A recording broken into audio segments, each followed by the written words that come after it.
What gives a life meaning when there's nothing to lose? When you're 19 years old and completely alone in the world, no family waiting for you to come home, no sweetheart writing letters, no children who need their father, no future planned beyond the next day. Does fear of death hold the same power?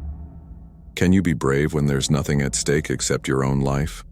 Or is that just indifference masquerading as courage? And if you volunteer for every dangerous mission, if you take risks that make other soldiers think you're either insane or suicidal, are you searching for purpose or for an honorable way to die? I'm 94 years old now, and in 1943 I was that soldier, the one with nothing to lose, the one who volunteered for everything, the one other men called fearless when what I really was empty. This is the story of how I went to war with no reason to come home, how I found something worth living for in the midst of death, how the very emptiness that made me reckless eventually gave me purpose I'd never imagined.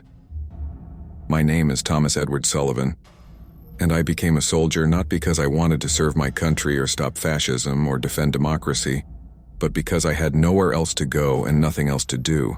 I was born in Chicago in 1924, the only child of Irish immigrants who'd come to America seeking better opportunities.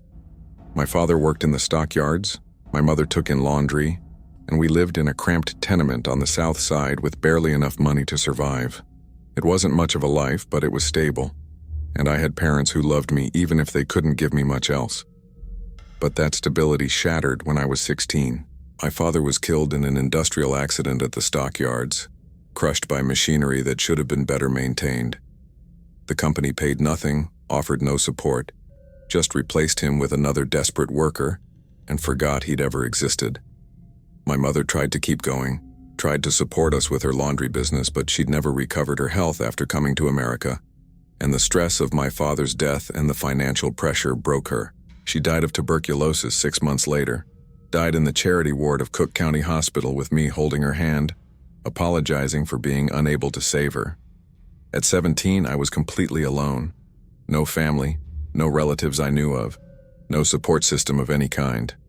I dropped out of school, worked whatever jobs I could find, lived in flop houses and missions, survived but didn't live. I had no plans, no dreams, no vision of a future beyond the next meal and the next place to sleep. When Pearl Harbor was attacked in December 1941, I barely noticed. It was something happening in the world beyond my immediate struggle to survive, important to other people, but not to me. But as the war expanded and enlistment drives intensified, I started thinking that the Army might offer something I didn't have in civilian life: structure, purpose, regular meals, and a place to belong. Not idealistic motivations, just practical ones.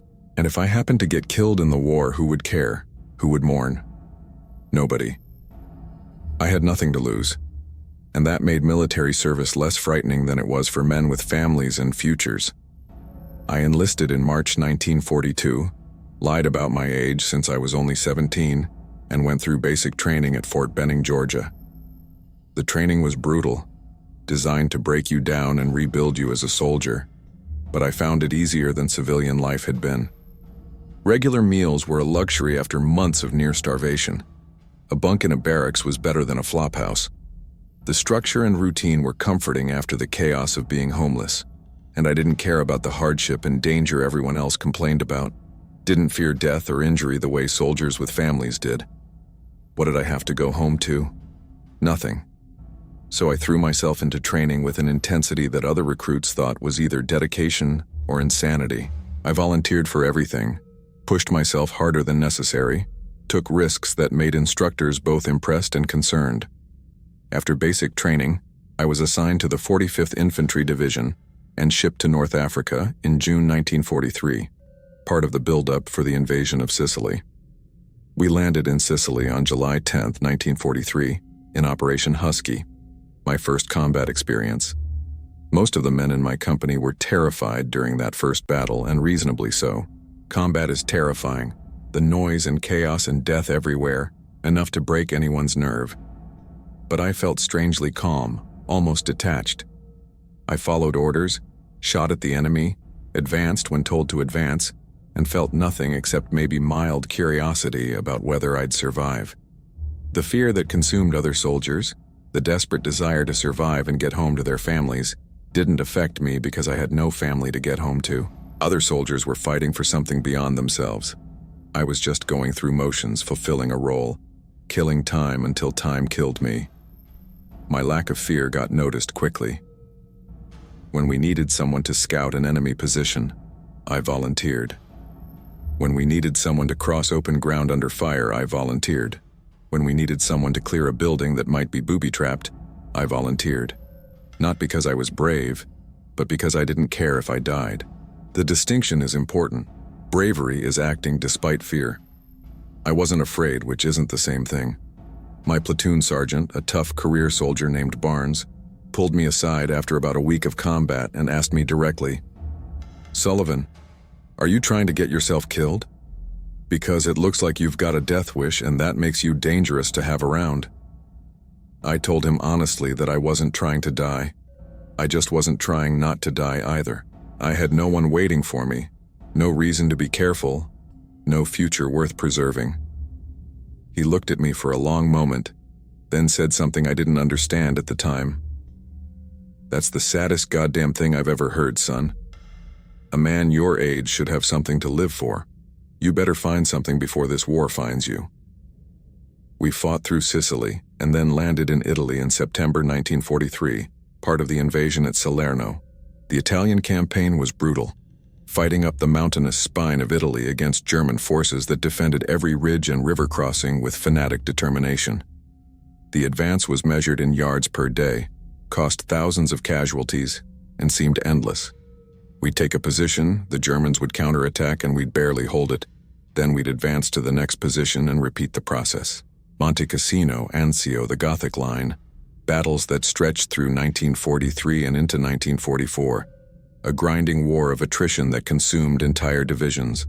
Through it all, I remained the soldier who volunteered for everything, who took the dangerous assignments, who seemed immune to fear.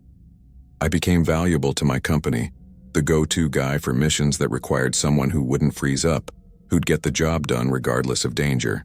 But I also remained emotionally detached, going through the motions without feeling much of anything.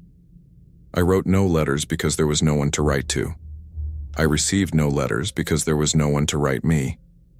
When other soldiers shared mail call, reading letters from home showing pictures of wives and girlfriends and children, I'd sit alone, neither jealous nor resentful, just empty. I existed in a kind of emotional limbo, functioning but not really living, surviving but not caring whether I survived. The turning point came in April 1944, near Cassino, during one of the countless small actions that characterized the Italian campaign. My company was tasked with taking a German observation post on a small hill, a position that gave the Germans clear fields of fire over our supply routes. The assault went badly. We were pinned down by machine gun fire, taking casualties, unable to advance or withdraw. Lieutenant Morrison, our platoon leader, was hit, badly wounded, lying in the open about 30 yards from our position. The Germans had him zeroed in, were firing at anyone who tried to reach him. He'd die out there without help, either from his wounds or from the Germans finishing him off. Someone needed to go get him, but it was almost certainly a suicide mission. Whoever tried would be exposed to direct fire with no cover, would probably be killed before reaching Morrison, much less getting him back to safety. I volunteered immediately, not because I particularly cared about Morrison, but because it needed doing, and I was the logical choice since I had nothing to lose. Sergeant Barnes tried to stop me, said we'd wait for smoke or covering fire or some way to improve the odds, but I told him Morrison didn't have time. I'd go now with or without permission. Barnes looked at me with that same sad expression he'd had in Sicily, then nodded. "Go. God help you, Sullivan. You're either the bravest or the stupidest son of a bitch I've ever known." I went, stood up from cover and ran across open ground while German machine guns fired at me, bullets snapping past, hitting the ground around my feet. I reached Morrison, grabbed him, and started dragging him back. He was heavy, dead weight, and I was completely exposed, moving slowly. A bullet hit my helmet, knocked it off. Another grazed my arm. I kept moving, expecting every second to be hit, to go down, to die in that muddy Italian field. But somehow I made it back to our lines, dragged Morrison into cover, turned him over to the medics. I'd done it, had accomplished something impossible, had saved a life. And for the first time since my mother died, I felt something, not pride exactly, not satisfaction, but something like purpose. I'd made a difference. Morrison lived because of what I'd done. His life continued. He'd go home to his family after the war, would have experiences and relationships and decades of living because I'd pulled him out of that field. That mattered in a way nothing else had mattered since I'd become alone in the world. For 3 years, I'd existed in an emotional void, going through motions without caring about outcomes. But saving Morrison cracked that void, let in a small amount of light, showed me that maybe there was something worth living for, even if it wasn't personal, even if it wasn't about me. Morrison survived his wounds, was evacuated to a field hospital, and eventually wrote me a letter from England where he was recovering. He thanked me for saving his life, told me about his wife and 2 daughters back in Ohio, told me that he was going home to them because of my actions. He said he'd never forget what I'd done, would tell his daughters about the soldier who'd risked everything to save him. That letter, the first letter I'd received since enlisting, meant more to me than any medal or commendation. It was tangible evidence that my actions had consequences beyond the immediate moment, that I'd affected the future in a positive way, that my existence mattered to someone even if I wasn't personally important to them. Something changed in me after that mission. I still volunteered for dangerous assignments, still took risks that other soldiers wouldn't, but my motivation was different. I wasn't seeking death anymore, wasn't indifferent about survival. I was seeking opportunities to make a difference, to save lives, to matter. I started paying attention to the other soldiers in my unit, learning their names and stories, understanding who they were beyond just faces in formation. I learned that Martinez had 3 kids and a wife in Texas, that Chen had parents who'd immigrated from China and who'd sacrificed everything to give him opportunities, that O'Brien was engaged to his high school sweetheart and planned to open a garage after the war, that Goldstein had lost relatives in the Holocaust and was fighting for vengeance and justice. These men weren't just soldiers anymore. They were people with lives and families and futures, and protecting them gave my own life meaning that nothing else had provided. I became protective of my squad, took on the dangerous missions so they wouldn't have to, positioned myself between them and danger whenever possible. Not recklessly anymore, not seeking death, but calculated risks that improved their chances of survival. I became skilled at combat, not just willing but actually good, learning to read terrain and anticipate enemy positions and move with tactical precision. My fearlessness, which had come from emptiness, evolved into something like actual courage, acting despite fear because the mission mattered and the men depending on me mattered. Sergeant Barnes noticed the change, pulled me aside one day in May 1944 and said, "Sullivan, you're different. You still volunteer for everything, still take risks nobody else would take, but now you're doing it for the right reasons. You found something to fight for. I don't know what changed, but keep it up. You're becoming the kind of soldier this army needs." What had changed was simple. I'd found purpose. Not the grand ideological purpose of fighting fascism or defending democracy, though those things mattered. Not the personal purpose of protecting family or getting home to loved ones, since I still had no family and no home to return to, but the purpose of protecting the men around me, of using my unique position as someone with nothing to lose to shield those who had everything to lose. I could take the risks because I had no wife who'd become a widow, no children who'd lose their father, no parents who'd grieve. But by taking those risks, I could prevent other men from taking them, could keep Martinez's kids from losing their father, could get Chen home to his parents, could make sure O'Brien got to marry his sweetheart. That asymmetry gave me purpose, made my continued survival matter for reasons beyond my own existence. I fought through the rest of the Italian campaign with that new sense of purpose, participated in the liberation of Rome in June 1944, continued north through the summer and fall. I was wounded 3 times, never seriously enough for evacuation, just enough to earn Purple Hearts that I didn't particularly value except as evidence that I'd been where I claimed to be. I was promoted to sergeant, given my own squad to lead, trusted with more responsibility because I'd proven I could be relied on, and through it all, I maintained my role as the soldier who'd volunteer for the dangerous missions, who'd take the risks, who'd put himself between his men and danger. The war in Italy ended in May 1945 with the German surrender. I'd survived, against all odds and contrary to my own expectations. I'd started the war expecting to die, maybe hoping to die in some subconscious way, seeing combat as an escape from the emptiness of my life.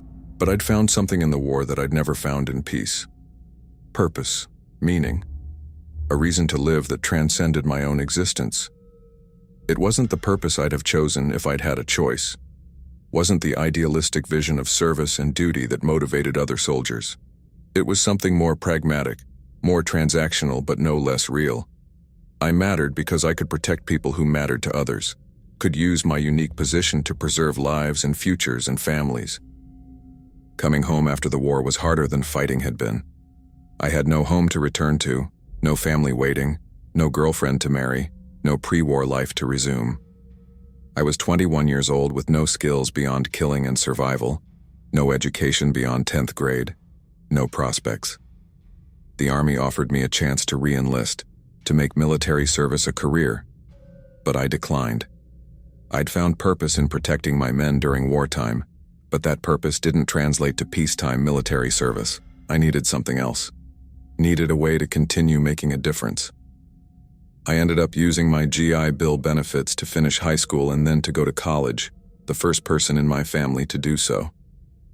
I studied social work, drawn to the field because it offered opportunities to help people, to make differences in individual lives, to continue the protective role I'd discovered during the war.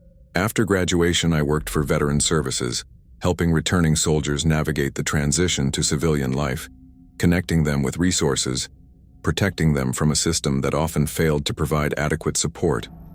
Many of the veterans I helped were struggling like I had struggled, felt lost and purposeless and disconnected.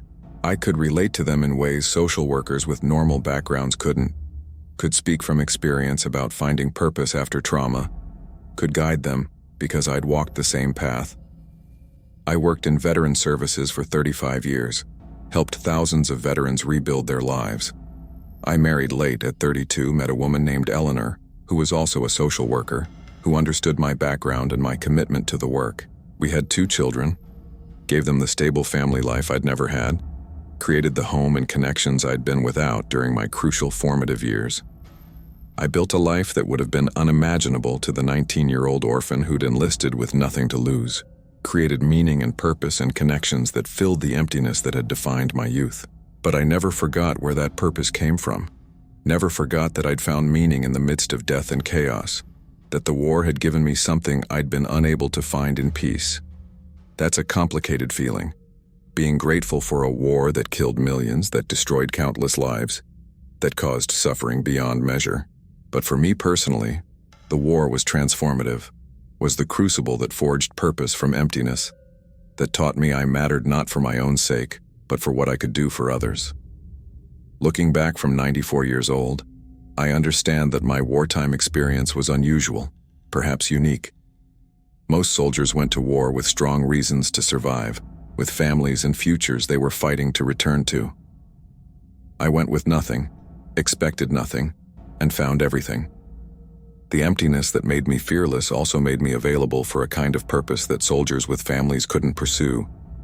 I could volunteer for the suicide missions because I had no one who'd be devastated by my death. But that very willingness, that freedom from the normal constraints of survival instinct, allowed me to protect men who did have families, who did have futures worth preserving. I don't recommend my path to anyone. It came from trauma and loss, from being completely alone at an age when you need family and support. I wouldn't wish that on anyone, wouldn't suggest that emptiness is a desirable starting point for finding purpose. But I share my story because it shows that purpose can emerge from the darkest circumstances. That meaning can be found even when you start with nothing. That the emptiness itself can become a kind of strength if you channel it correctly, a I started the war as a soldier with nothing to lose. Expected to die. Didn't care if I died. I ended the war as a man with a reason to live, with purpose derived from protecting others, with the understanding that my life mattered because of what I could do for people who had more to lose than I did. The men I served with, the men I protected during those months in Italy, almost all of them survived the war.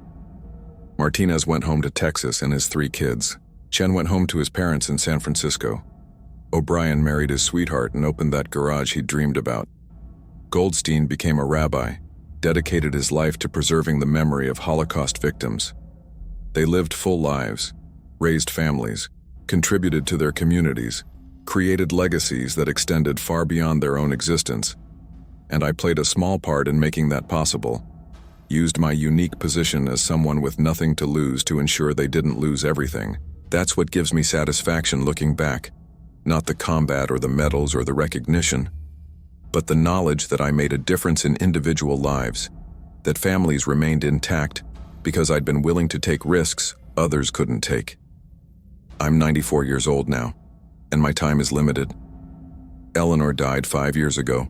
My children are in their 60s with grandchildren of their own, and I'm the last surviving member of my wartime unit. When I'm gone, my story will be gone too unless I tell it, unless I share what I learned about finding purpose in the darkest circumstances. That's why I'm telling this story now, while I still can, while the memories are still sharp and the lessons still relevant. The lesson isn't that war is good or that suffering builds character or any of that romanticized nonsense. War is hell, suffering is terrible, and I wouldn't wish my adolescent trauma on anyone.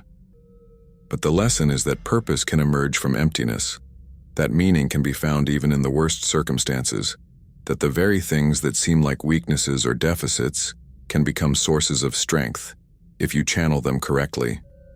I started with nothing and found everything. Not the everything that most people seek, family and career and conventional success, but something perhaps more fundamental.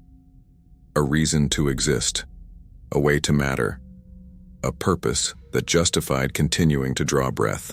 If you're struggling to find purpose, if you feel empty or lost or disconnected, if you're wondering whether your life matters, I want you to know that purpose doesn't have to come from conventional sources.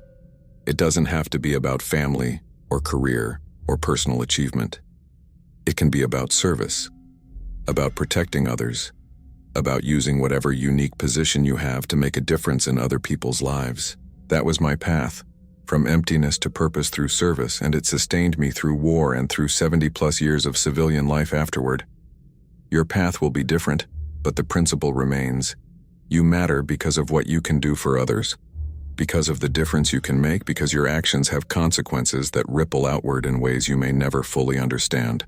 If this story moved you, if it made you think about purpose and meaning and finding reasons to live, I'd be honored if you'd subscribe to hear more stories from World War II veterans. Share your thoughts in the comments below. Remember that everyone is seeking purpose, everyone is trying to matter, everyone is navigating the gap between who they are and who they want to be. Be gentle with yourself and with others in that search, and remember Thomas Sullivan, who started with nothing and found everything, who went to war expecting to die and came home with a reason to live. Thank you for listening to this old soldier's story about seeking and finding purpose in the most unlikely place.